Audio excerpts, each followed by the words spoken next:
Alright, y'all, so there is a trick to this. You want to just kind of walk it out.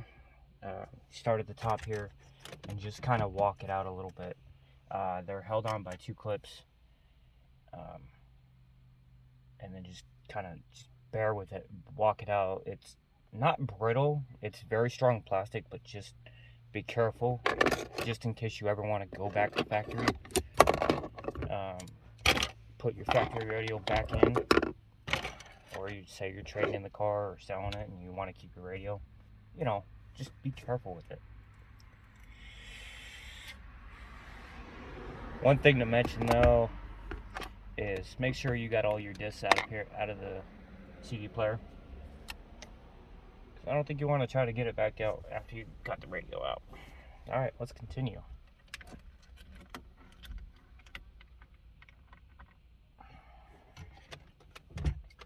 So at the top,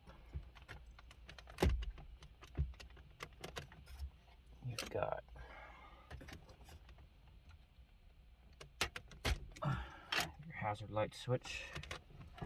Remove that. That'll give you a little bit more room to pull things out. Just kind of let it sit there.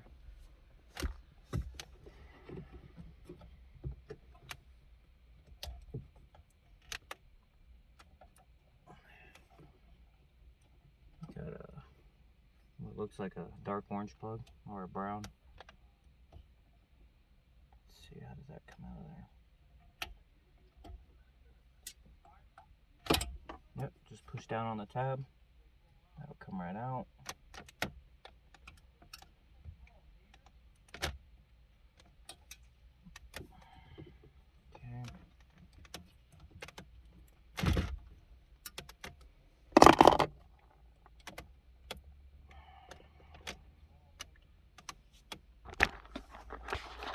Here's what I'm looking at.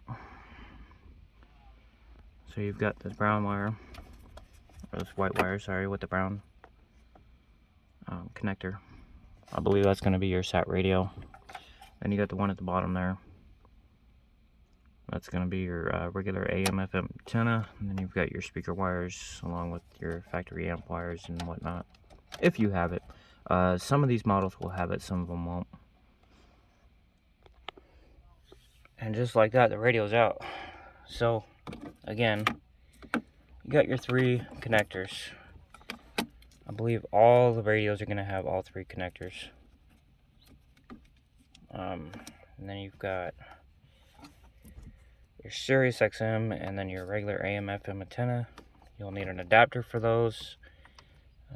And then these are your AC plugs. These are kind of brittle to the touch, so be careful with them. And they just get plugged in here. You get one here, and then you get one on the right side, a big red one on the right side. Alright, let's go over to the bench and let's see if we can get this. We've got to change out this AC unit and put it on the new unit, the new head face.